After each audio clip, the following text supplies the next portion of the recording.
გამარჯობა. ეთერშია ინდუსტრიული მაცნე. მე სოფო ლეთოდიანი ვარ. დღეს გადაცემაში ნახავთ. სახელმწიფოსა და კომპანია ჯორჯიან მანგანეზის თანამშრომლობით კიდევ ერთი სოციალური პროექტი ხორციელდება. ზესტაფონში ჯორჯიან მანგანეზმა მასშტაბური ინფრასტრუქტურული პროექტის პირველი ეტაპი დაასრულა. რუბრიკაში პროფესიული და პიროვნული პორტრეტები ჭიათურის სამთო გამამდიდრებელი კომბინატის ცენტრალური ქიმიური ლაბორატორიის უფროსის ვაჟა ღალთაძის შესახებ გიამბობთ.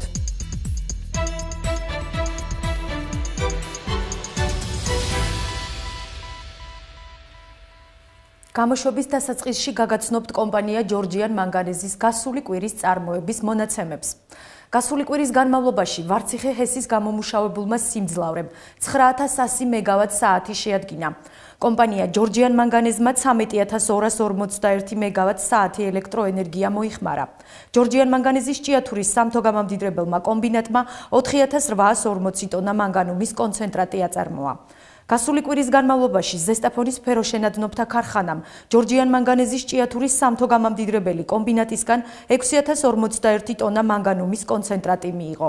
კონტრაქტორმა საწარმოებმა ჯორჯიან მანგანეზს ჯამში 2958 ტონა მანგანუმის კონცენტრატი მიაწოდეს. ფეროშენადნობთა ქარხანამ გასული კვირის განმავლობაში 1964 ტონა სილიკომანგანუმი აწარმოა. ინდუსტრიული მაცნე რეგულარულად მოგაწვდით ინფორმაციას წარმოების მონაცემების შესახებ.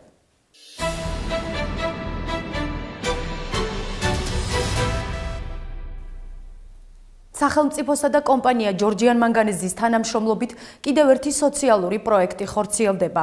ჭიათურაში ყოფილი სანატორიუმის შენობაში დროებით მცხოვრებ აფხაზეთიდან დევნილებს საქართველოს ოკუპირებულ ტერიტორიებიდან იძულებით გადაადგილებულ პირთა განსახლებისა და ლტოლვილთა მინისტრი სოზარ სუბარი, ჭიათურის მაჟორიტარი დეპუტატი, იმერეთის სამხარეო ადმინისტრაციის, ჭიათურის ადგილობრივი ხელისუფლების წარმომადგენლები და კომპანია ჯორჯიან მანგანეზის ჭიათურის სამთო გამამდიდრებელი კომბინატის მენეჯმენტი შეხვდა.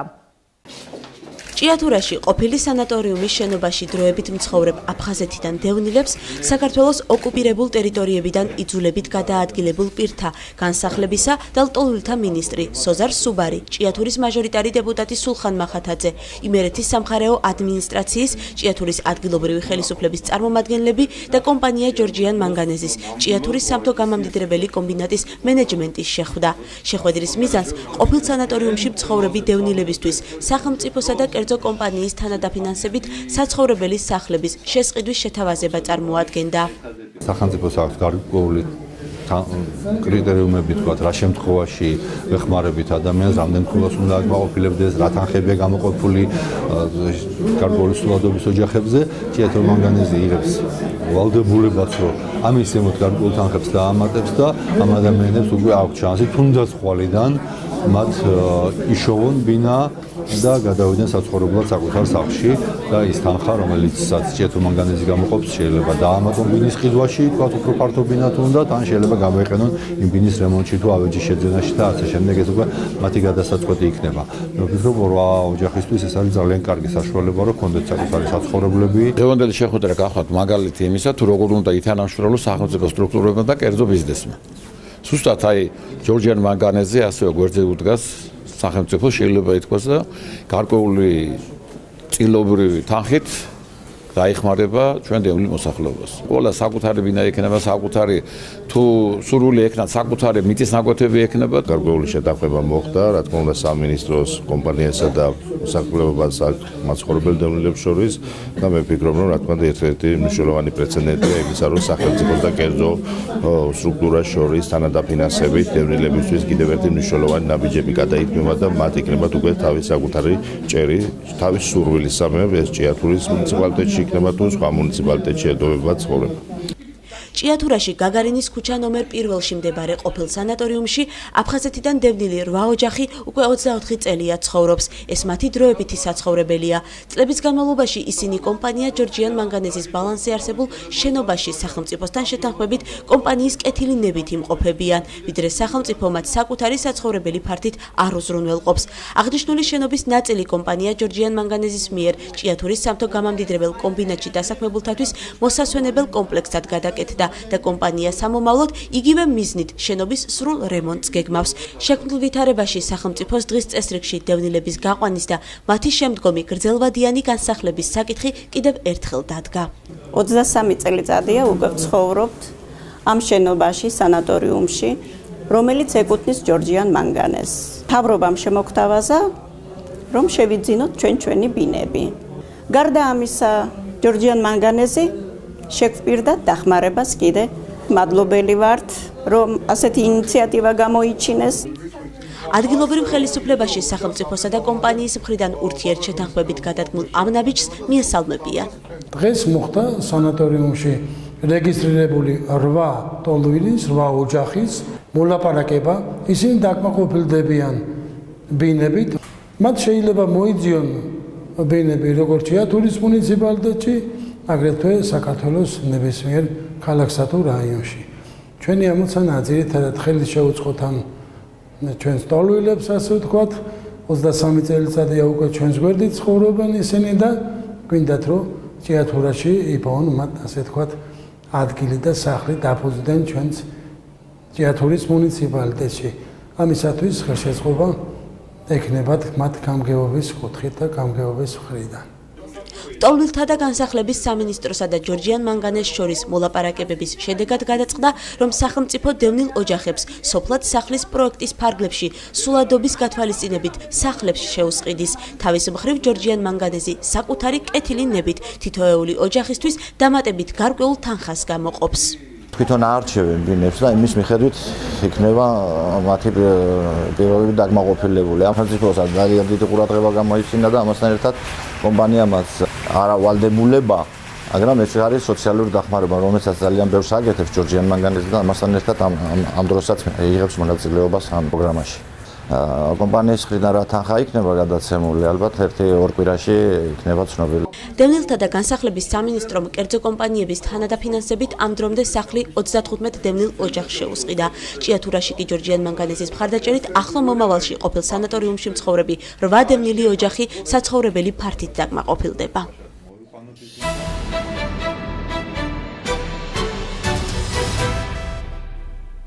ინდუსტრიული მაცნე ჯორჯიან მანგანეზის მიერ განხორციელებული კიდევ ერთი ისეთი პროექტის შესახებ გიამბობთ, რომელიც საწარმოსა და საზოგადოებრივ ინტერესებს აერთიანებს. ზესტაფონის სფეროშენადნობთა ქარხნის შესასვლელში ახალი, კეთილმოწყობილი, თანამედროვე სტანდარტების შესაბამისი 7200 კვადრატული მეტრი ფართობის მქონე ავტოსადგომი გაიხსნა. ავტოსადგომის ექსპლუატაციაში შესვლა 2 წლიანი ინფრასტრუქტურული პროექტის პირველი ეტაპია. ახალი კეთილმოწყობილი სტანდარტული ტიპის ავტოსადგომის გახსნით სფეროშენადობთა ქარხანაში მორიგი ინფრასტრუქტურული პროექტი განხორციელდა. 7200 კვადრატული მეტრი მოცულობის მოედანი იმ შემოსასვლელი კომპლექსის ნაწილია, რომელსაც კომპანიის მენეჯმენტი სამომავლოდ ცენტრალური საავტომობილო გზიდან საწარმოს პერიმეტრზე არსებული სხვადასხვა სახის შემოსასვლელების გაუქმების ხარჯზე გეგმავს.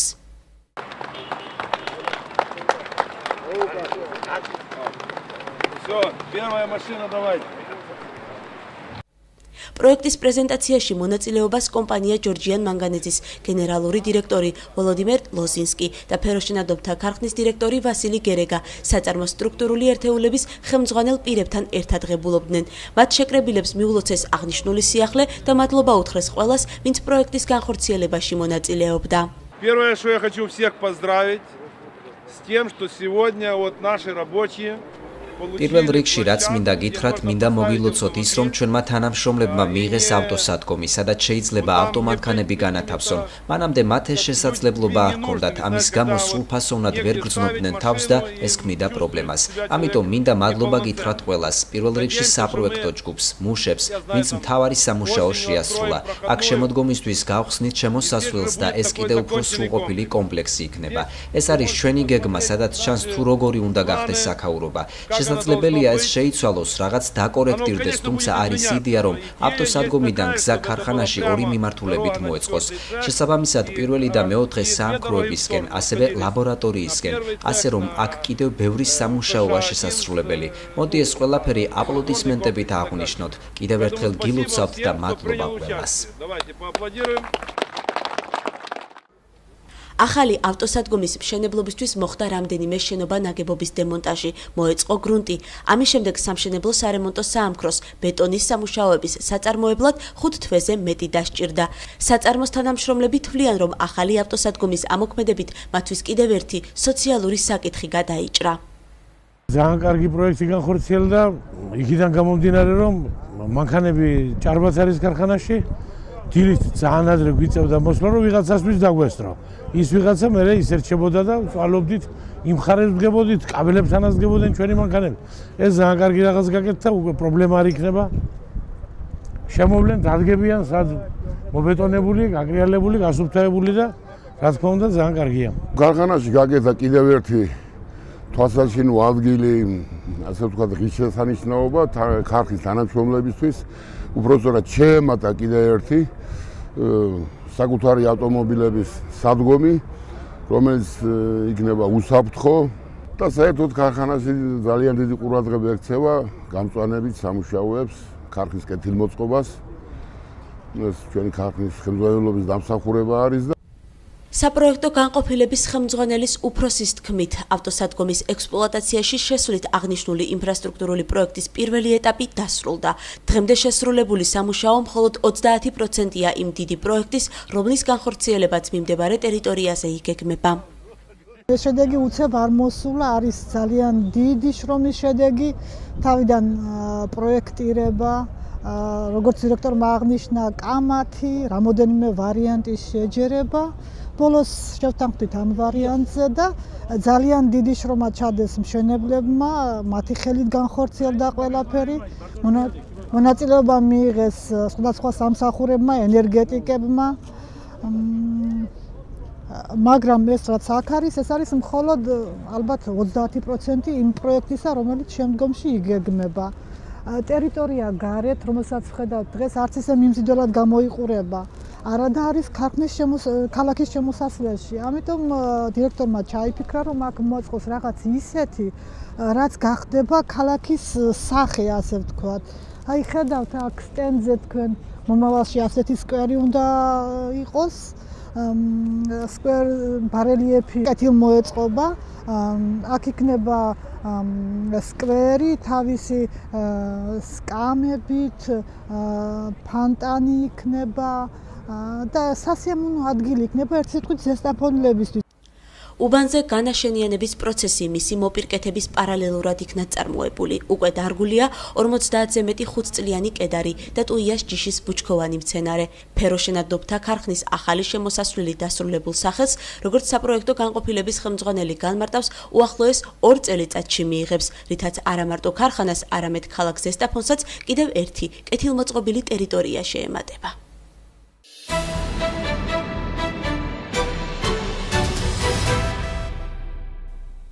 რუბრიკაში პროფესიული და პიროვნული პორტრეტები ჭიათურის სამთო გამამდიდრებელი კომბინატის ტექნიკური კონტროლის განყოფილების ცენტრალური ქიმიური ლაბორატორიის უფროს ვაჟა ღავთაძეს გაგაცნობთ.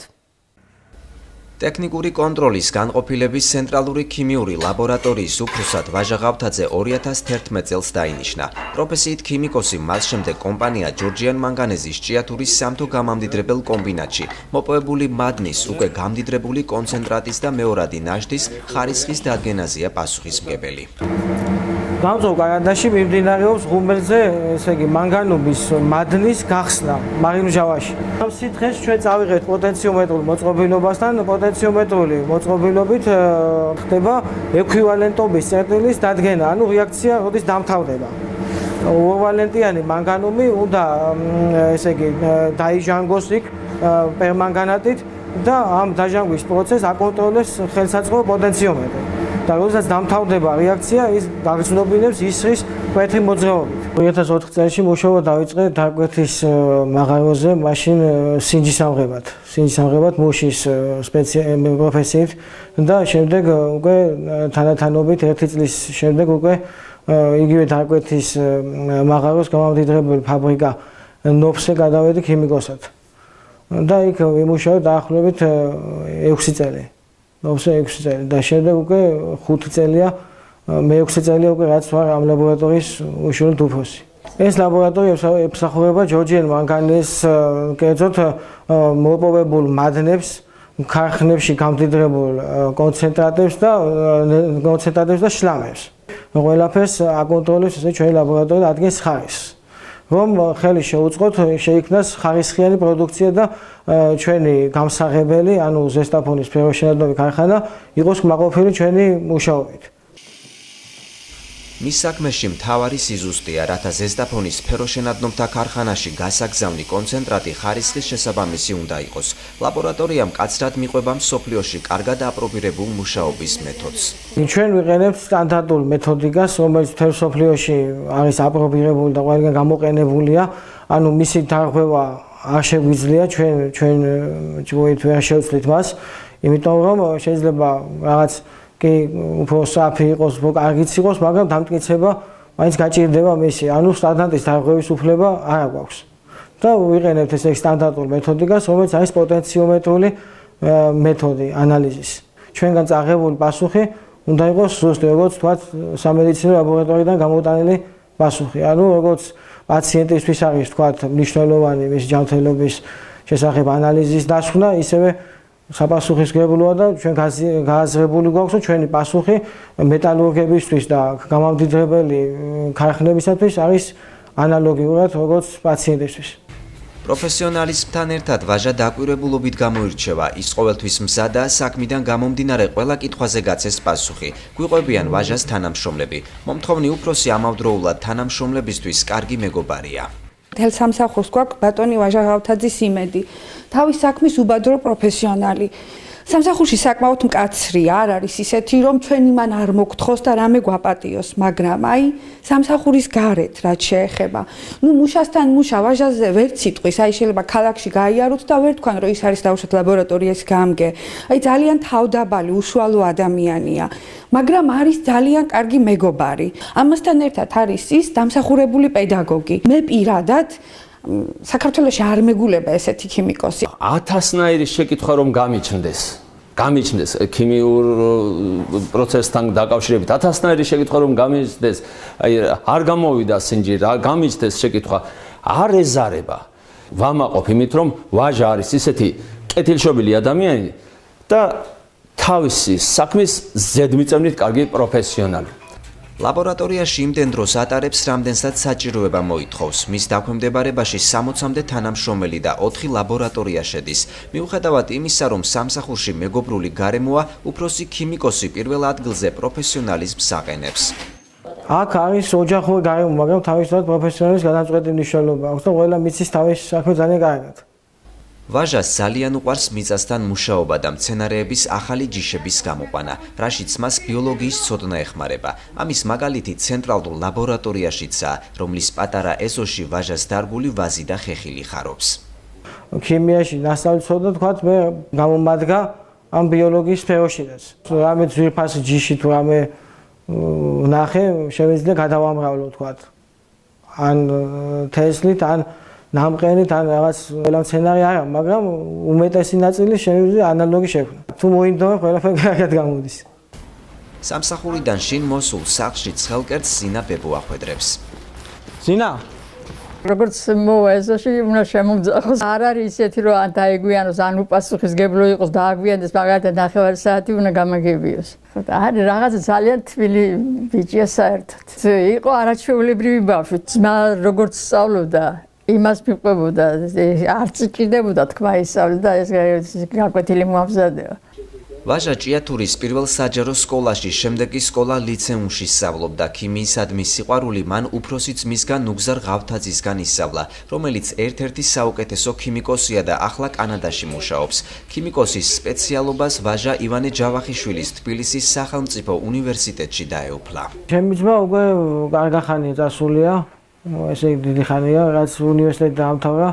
მას შემდეგ უკვე თავის სპეციალობით, ქიმიის სპეციალობით მუშაობს, ჯერ გერმანიაში მუშაობდა, შემდეგ ამერიკაში და ახლა ამჟამად კანადაშია უკვე. ის არის ერთ-ერთი საუკეთესო ქიმიკოსი, დოქტორატურა აქვს დამთავრებული გერმანიაში. პირველ სკოლაში ვსწავლობდით, ვასწავლიდა ქალბატონი ელიკო ტაბატაძე და მეც არ მიჭირდა, თუ რამე დამჭირდებოდა, მეხმარებოდა. სკოლაში და მეც შევატყე უკვე რომ ესე იგი ყველა საგანთა შედარებით უფრო იოლად რაღაცა და ვსწავლობდი ამ ქიმიას. და მეც გადავწყვიტე შემდეგ ჩამებარებინა ქიმიოზზე. ქიმიური ლაბორატორიის უფროსი პედაგოგიურ მოღვაწეობასაც ეწევა და კვირაში 2 დღეს სოფელ წირქვალის საჯარო სკოლაში ბავშვებს ქიმიას ასწავლის. არის შრომატევადიც, მაგრამ სახალისოც არის. ძალიან სახალისოა. ანუ როცა შედეგს იღებ ვიღაცა შენგან რაღაცა სწავლობს, ძალიან კარგია. თვითონ ჭიათურაში უფრო მეტი გაკვეთილებია და აქ ვერ შეუთავსებდი. ანუ სოფლის სკოლაში არის შედარებით მცირე საათები და ამ საათების ჩატარება სჭირდება 2 სამუშაო დღე. და დანარჩენი 5 სამუშაო დღე ვარ აქ ჯორჯიან მანგანეზის ლაბორატორიაში. ანუ 7 დღეს მუშაობ და დასვენება არ მაქვს. ვაჟა ღავთაძე კვირაში 7 დღე მუშაობს და ამასთან ერთად ცდილობს სოფლის მეურნეობასაც მიხედოს. სოფელი თხვისში, სადაც ახლა მისი დედა იმყოფება, ვაჟამ ხეხილი, ვაზი და ვარდები გაახარა. ტექნიკური კონტროლის განყოფილების ცენტრალური ქიმიური ლაბორატორიის უფროს ვაჟა ღავთაძეს დატვირთული გრაფიკიდან გამომდინარე თავისუფალი დრო ნაკლებად რჩება. შინ მან კარგად უნდა დაისვენოს და ახალი სამუშაო დღე განახლებული ენერგიით დაიწყოს. ინდუსტრიული მაცნეს შემდეგ გამოშვებებში კვლავ გაეცნობით საინტერესო ადამიანების პროფესიულ და პიროვნულ შტრიხებს. თქვენ უყურებდით გადაცემას ინდუსტრიული მაცნე. შევხვდებით ზუსტად ერთ კვირაში. მომავალ შეხვედრამდე.